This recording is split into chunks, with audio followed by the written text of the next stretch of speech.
democracy in India is happening right now. Modi ji कहते हैं ये आतंकवादी हैं। मैं मोदी जी को कहना चाहता हूँ सबसे क्रांति की शुरुआत है राहुल गांधी के नेतृत्व में। वो हमें जेल में बंद कर सकते हैं, लाठियां मार सकते हैं, दुर्व्यवहार कर सकते हैं, पर मोदी जी को जवाब देना पड़ेगा इन हिंदुस्तान के लाखों बेटा बेटियों को जिन्होंने पेपर लीक से अपना भाग्य खोया है, अपने कुल का चिराग खोया है।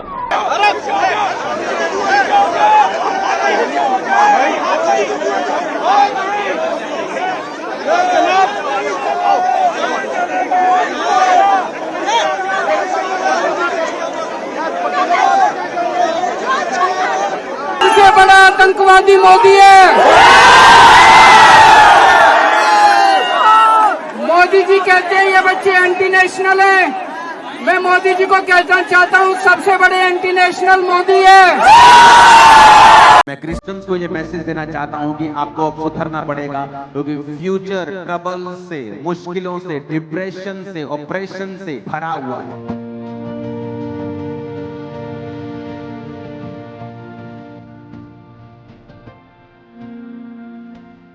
और अगर आप नहीं इस मैसेज को समझेंगे और फ्यूचर में जब डिस्ट्रक्शन शुरू होगी, जब फ्यूचर में प्रॉब्लम शुरू होगी, तब आप उसको अवॉइड नहीं कर पाएंगे, क्योंकि फ्यूचर में शैतान बड़े बड़े हथियार लेके बैठा है।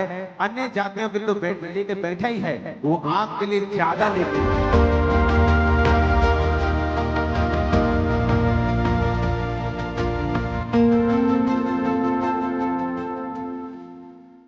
आमोस की पुस्तक 3 अध्याय उसकी 2 से 3 आयत जब हम पढ़ते हैं, पृथ्वी के सारे कुलों में से मैंने केवल तुम्हीं पे मन लगाया है, इस कारण मैं तुम्हारे सारे अधर्म के कामों का दंड लूंगा। यदि 2 मनुष्य परस्पर सहमत ना हो, क्या वो एक संग चल सकेंगे? आमोस भविष्यद्वक्ता जो है, ये उस समय का भविष्यद्वक्ता है जिस समय योना नबी, मीका और होशे अपना अपना काम कर रहे थे। यीशु मसीह के जन्म से 760 साल के करीब ये भविष्यद्वक्ता आमोस जो था, ये भविष्यवाणी करता है। इस भविष्यद्वक्ता की एक बात जो मैं आपसे कहना चाहता हूं, जब हम योएल नबी की पुस्तक पढ़ते हैं, तो जब हम आमोस की पुस्तक पढ़ते हैं, ये दोनों भविष्यद्वक्ताओं ने इजराइल के दंड की घोषणा की है कि इजराइल परमेश्वर से दूर हुआ, वो दाखरस का मतवाला हुआ, उसने अलग अलग परमेश्वरों को पूजा,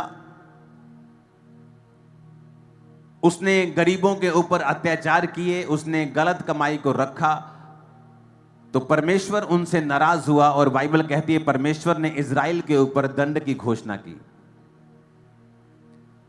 इसलिए योएल नबी की पुस्तक में लिखा है कि तुम्हारी उपज को टिड्डियों ने खा लिया है, तुम्हारी दाख की बारियां सूख गई हैं, और वो भी इजराइल के दंड की घोषणा करता है। आमोस भी इजराइल और इजराइल के साथ वो जातियां जो परमेश्वर को पसंद नहीं करती थी, उन पर भी वो दंड की घोषणा करता है। और उसी समय एक सेम भविष्यद्वक्ता योना जो नीनवे नगर में जाता है, और वो नगर जो पाप से भरा हुआ था, जिस समय आमोस इजराइल के ऊपर घोषणाएं कर रहा था, उस समय इजराइल तरक्की कर रहा था फाइनेंशियली बहुत, और वो फाइनेंशियली बड़ा स्टेबल था, और फाइनेंशियली तरक्की करने के कारण वो सब तरफ अपने संबंध स्थापित करना चाहता था, डिप्लोमेटिक रॉन्ग ना हो, सब लोगों से मिलता था, वो भी चीजें देश में करता था जो बाइबल के खिलाफ हैं। उसे परमेश्वर की कोई परवाह नहीं थी कि परमेश्वर का वचन बाइबल में क्या कहता है। उसे ये था कि अच्छा, लोगों को ये पसंद है कर दो, लोगों को ये पसंद है कर दो, लोग नाराज नहीं होने चाहिए। हाँ, परमेश्वर की कोई बात नहीं, अगर राज्य चलाना है तो इतना परमेश्वर की बाइबल को फॉलो नहीं कर सकते। तो यहां पर इस समय 2 सीन चल रहे थे, एक वो नीनवे नगर जहां पाप था, और एक वो इजराइल जो इस समय तरक्की कर रहा था, फाइनेंशियली स्टेबल था और बहुत ब्लेसिंग हासिल कर रहा था, लेकिन परमेश्वर के वचन से दूर था। और परमेश्वर के दास ने उनको बताया कि आने वाले समय में तुम्हारे साथ फिर क्या होगा। आने वाले समय में तुम और तुम्हारे साथ की जातियों को परमेश्वर दंड देगा। और वचन कहता है और हिस्ट्री कहती है, ये बात हिस्ट्री ने भी प्रूफ की है कि इस भविष्यवाणी के 2 साल बाद वहां पे इतना बड़ा भूकंप आया कि वो देश फिर उस भूकंप से कभी रिकवर नहीं कर पाया। और दूसरी तरफ योना नबी को जब परमेश्वर ने मैसेज दिया, पहले वो भाग गया और मैसेज देने के बजाय वो किसी दूसरे देश में भागना उसने उचित समझा कि वो लोग तो बड़े पापी हैं, अगर मैं वहां पे जाके परमेश्वर के बारे में बताऊंगा तो मेरा मजाक उड़ाएंगे, फॉलो नहीं करेंगे। और एक मछली ने जब उसे निगल लिया, जब समुद्र में तूफान आया और लोगों ने उसे फेंक दिया और मछली ने उसे निगला और वो निनवे शहर के बाहर जाके उसे फिर से उगल दिया और उसने जाकर निनवे में प्रचार किया। और क्या राजा, क्या छोटा, क्या बड़ा, सबने मन फिराया और टाट ओढ़ा और परमेश्वर के सामने तौबा की और पूरा देश बचाया गया। और एक तरफ जो इजराइल था वो नाश हो गया और एक तरफ जो अन्य जाति लोग थे वो बचाए गए। आने वाले समय में जो चीजें होने जा रही हैं आपकी लाइफ में, सिनेरियो जो देश में, पूरी दुनिया में हो रहा है, मैं क्रिश्चियंस को यह मैसेज देना चाहता हूं कि आपको अब सुधरना पड़ेगा, क्योंकि फ्यूचर ट्रबल से, मुश्किलों से, डिप्रेशन से, ऑपरेशन से, वो फाइनेंशियली है, वो मेंटली है, भरा हुआ है। दुनिया ने इतने गहरे, इतने डार्क डेज कभी नहीं देखे होंगे, यहां तक कि वर्ल्ड वॉर्स में भी नहीं देखे होंगे जो आने वाले समय में दुनिया देखने वाली है।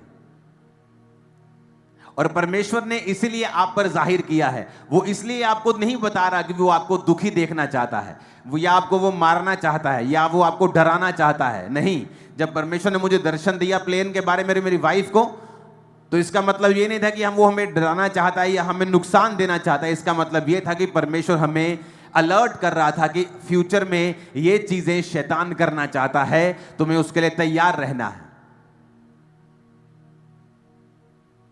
तो मैं प्रेयर में था, प्लेयर में हम प्रेयर में थे, टीम प्रेयर में थी, सब लोग हमने प्रेयर की और परमेश्वर ने उस चीज को रिवर्स किया।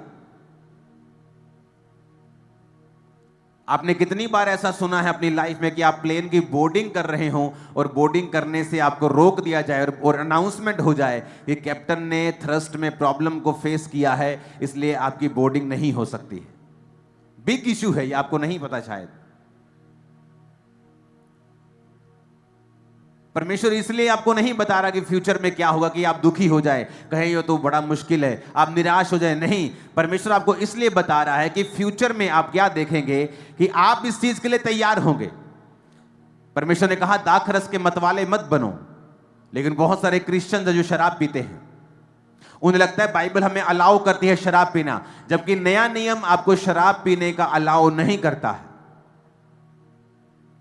किसी दवाई में अल्कोहल है, आप उसे ले सकते हैं। किसी दवाई में वो 0.5 ml, वो 0.25 ml, लेकिन अगर आप उसे नशे के रूप में ले रहे हैं तो आप नया। आज भी हम बहुत सी चीजों के लिए सालों से प्रार्थना कर रहे हैं, सालों से। फिर ये वचन प्रभु ने हमको दिया है तो हमको ध्यान देना है कि कहीं ना कोई हमारे अंदर ही, मेरे अंदर ही कुछ मिस्टेक होगी। क्योंकि परमेश्वर ने तो बोल दिया कि कोई मुझसे प्रेम करेगा तो वो मेरे वचनों में भी चलेगा और मैं उसके साथ पास करूंगा। तो वो जो क्यों है ना, वो हमको खटता है, विशेषकर मुझे। क्यों वो आशीष हमें नहीं मिलती है, क्यों वो चाबी आज हमें नहीं मिलती, जबकि परमेश्वर ने बोला कि सारी चीज तेरे लिए खोल रखी है, वो चाबी हमारे पास नहीं है, वो लॉक लगा हुआ है। परमेश्वर हम प्रार्थना करते हैं, वो कवर्ड में सब कुछ है, धन, महिमा, आशीष, अच्छी जिंदगी, दीर्घ आयु, अनंत जीवन, हर एक वो चीज, स्वर्ग का द्वार, हर एक बात प्रभु ने उस की को हमारे लिए दे दी थी। आज हम देखेंगे वो प्रतिज्ञा देने के बाद भी वो चाबी हमारे पास नहीं है। मैं आशा करता हूँ कि परमेश्वर आज इस वचन के द्वारा वो की हमको मिल जाए, हमारे सवालों का जवाब मिल जाए और हम वो दुनिया की तरह न रहे और हम परमेश्वर के प्रेम को जान लें। पर उससे पहले हमें अपने आप से कुछ बातें करनी है, क्योंकि जरूरी है कि वचन की तरफ ध्यान दें, अपने आप को जांचे क्या केवल यीशु का नाम लेना ही सब कुछ होता है? कि सिर्फ हम यीशु का नाम ले रहे हैं और लेते जा रहे हैं और हम कह रहे हैं मसीह में, तो हमको जानना है कि उसके लिए हम जीते भी हैं, पहला। दूसरा हमें देखना है कि मसीह का प्रेम मुझ में दिखता है कि नहीं दिखता है।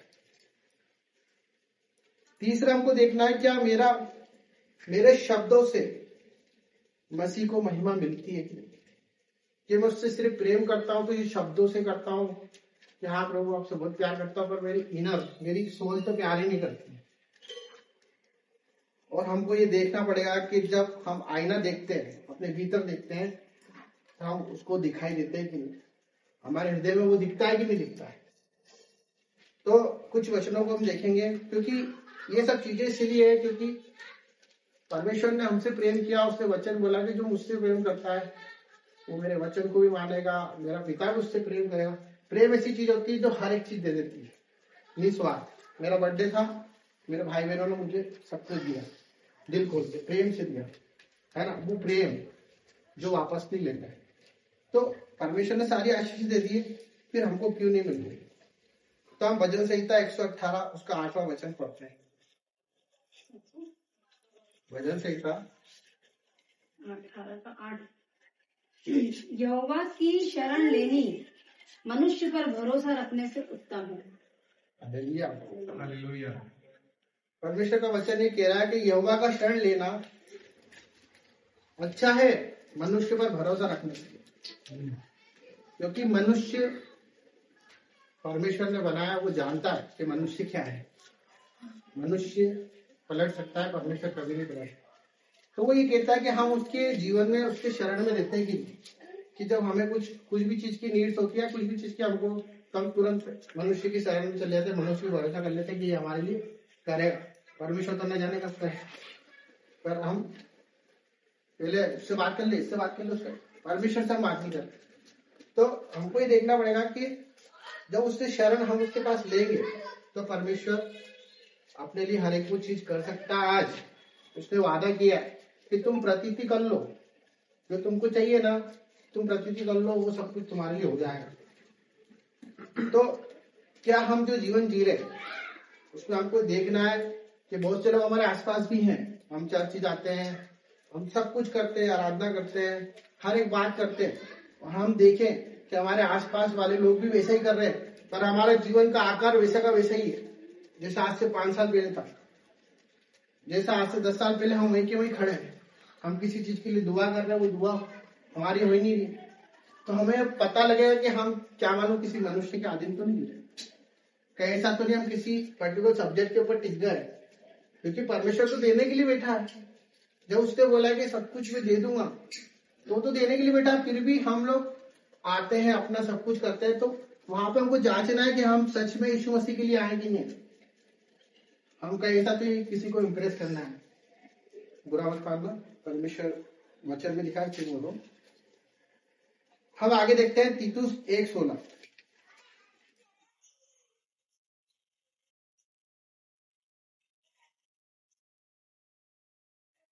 वे कहते हैं कि हम परमेश्वर को जानते हैं, पर अपने कामों से उसका इनकार करते हैं, क्योंकि वे घृणित और आज्ञा न मानने वाले हैं और किसी अच्छे काम के योग्य नहीं। हालेलुया। परमेश्वर का वचन ये कह रहा है कि हम परमेश्वर को तो जानते हैं, पर उसके कामों को करते कि नहीं करते। वचन तो हमने सुन लिया, वचन में लिखा है कि अगर तेरे पास 2 रोटी है तो एक जाके दे क्या, तेरे पास 2 कपड़े हैं तो दूसरा दे दे। अगर तेरे पास जो भी है ना, तेरी कुवत नहीं है भाई, वो मैंने दे रखा है, सांस ही चल रही है ना, ये मेरी है, तेरी नहीं है। मैंने किसी पर्पस से तुझे भेजा है, इसलिए भेजा है। पड़ोसी भी वैसा ही करता है, जो मनुष्य जो मूर्ति पूजा करता है, हर एक वो चीज करता है, गंदे काम करता है, वो भी वही करता है, सेम है। हमें उसमें क्या अंतर हो गया? जब उसने बोला है कि तुम मेरे वचन को सुन ले, तो पड़ोसी भी हम बिठा लेंगे ना, अभी सुन लेगा, वो सुन लेगा, आके बोले हाँ मैं भी जानता हूँ यीशु मसीह को, मैं प्रार्थना में जाता हूँ। प्रार्थना में जाने से और वचन पढ़ने से सब कुछ होता है, पर उसके साथ उसके कार्य भी करने पड़ते हैं। कोई गरीब है, कोई दुखियारी है, कोई परेशान है, किसी का कोई नहीं, किसी का पति चले गया, उसका कोई नहीं है, किसी का बाप किलस रहा, किसी का भाई तड़प रहा, वो हमारा ही भाई है। उसका एक उदाहरण है जो कि हम वचन से देखेंगे, लूका 10 उसका 35 वर्ष है।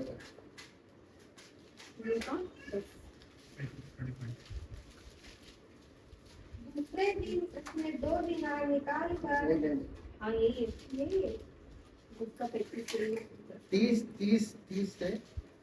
35 तक। यीशु ने उत्तर दिया, एक मनुष्य यरूशलेम से यरीहो को जा रहा था कि डाकुओं ने घेर कर उसके कपड़े उतार लिए और मार पीट कर उसे अधमरा छोड़ चले गए। पूरा पढ़ो। और ऐसा हुआ कि उसी मार्ग से एक याजक जा रहा था, परंतु उसे देख के कतरा कर चला गया।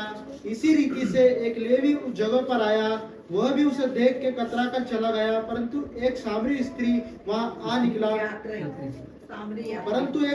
यात्री वहां आ निकला और उसे देखकर तरस खाया।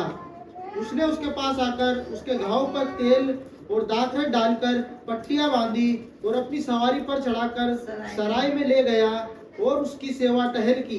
दूसरे दिन उसने 2 दिनार निकालकर सराय के मालिक को दिए और कहा, इसकी सेवा टहल करना, और जो कुछ तेरा और लगेगा वो मैं लौटने पर तुझे भर दूंगा। हालेलुया। हालेलुया। ये कौन था? सामरी के विषय आप सब जानते, परमेश्वर को नहीं जानता था, जानते थे या नहीं जानता था, पर वो कार्य को जानता था करना, क्योंकि उससे पहले एक याजक आया, फिर लेवी आया। वो याजक कौन? जो आराधनालय में प्रार्थना गृह में रहते हैं, याजक, प्रेस्ट, वो लोग छोड़ के चले गए। प्रार्थना करते थे इसके लिए, पढ़े रहने दो, खून बंद हो जाएगा, है ना, ठीक हो जाएगा अपने आप। नहीं, जो नहीं जानता था उसने उठाया, उसने उसको पहुंचा, उसको लेके गया, उसको अस्पताल में भर्ती करा, और ये भी बोला दूसरे दिन के जो पैसा लगे वो भी मैं दूंगा। फॉर एग्जाम्पल सिंपल दी कि अभी इन्होंने टेस्टिमनी दी थी कार्य करने की, मुझे मालूम मेरे बहन भाई सब इंटरनल करते हैं, पर ये बात मनन किए तो दीदी ने एक बेसहारा को सहारा दिया, समझ दी उसको, बोला कि नहीं तू उठ, तू कैंसर में नहीं है,